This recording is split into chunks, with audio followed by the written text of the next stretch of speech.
আমি দেবনগর যাব। আমি এই বাড়ির মালিককে খুন করে এই সম্পত্তির দখল নিয়েছি। ক্রাইম অ্যান্ড আইসক্রিম দুটোই আমার কাছে এক। আইসক্রিমের তবু কাঠি পড়ে থাকে, কিন্তু আমি যে ক্রাইমগুলো করি সেগুলোর কোনো প্রমাণ রাখি না। এই জন্য পুলিশ আজ পর্যন্ত আমার কিচ্ছু ছিঁড়তে পারে। কাট কাট কাট কাট কাট কাট। এই ছিড়বে কি?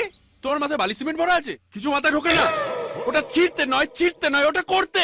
কতবার বোঝাবো? আচ্ছা ঠিক আছে লিঙ্ক ঠিক আছে তো, ডাবিং ম্যাচ করে দেবো। আরে টেকনোলজি ইউজ করতো। ওই টেকনোলজি শিখাচ্ছ? সালা তুমি জ্ঞান দিতে এসছো? তোমার দারোয়ান হওয়ার যোগ্যতা নেই, তুমি অভিনয় করতে এসছো। বেরো এখান থেকে, বেরো। এই কাকে বেরো বলছিস? আমার বাড়িতে শুটিং করছে, আবার আমাকে বলছে বেরো। এই পাগল, ওই সালা তুই জানিস আমি ডিরেক্টর? তবুও ব্যাকআপ, আমি এই বাড়ির মালিক। ওই এই ওই এই, এই প্রডিউসারকে ডাকতো। এই পেডিসারকে ডাকতো, প্রডিউসার আমার ছিড়বে। ইনি হলেন কমল ঘোষ, ফিল্মে মালটা স্বর্ণ কমল। তোমার পিসমশাই এর শ্বশুর মশাইকে বাড়িখানা বিক্রি করেন। কমল তার মেয়েকে পটিয়ে এখন ভাড়া বাড়িতে গিয়ে উঠেছে, তবে বাড়িখানা ভাড়া দেয়। একটাই শর্ত, ওকে ফিল্মে একটা পার্ট দিতে হবে।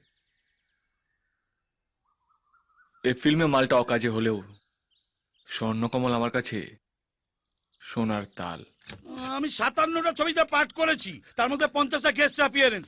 কে আমার রাজ্য করতে এলো রে, আমার পেছন মারতে। কে কমলদা? ব্যাকআপ। ও বাবলা, কি ব্যাপার? তুমি কি এখন জুনিয়র আর্টিস্ট সাপ্লাই ছেড়ে নতুন হিরো লঞ্চ করবে আছো নাকি?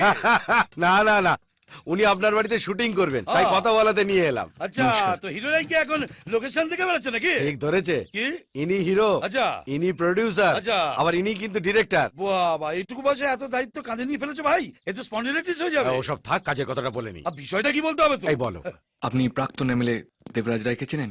হ্যাঁ, বিলক্ষণ চিনি। এই বাড়িটা তো একসময় ওনারই ছিল। আসলে আমাদের শুটিংটা ওনার লাইফ হিস্ট্রি নিয়ে। ও আচ্ছা, টাকা পয়সার কথাটা বলে নিলে হয় না? তা চাপ নিচ্ছ কেন?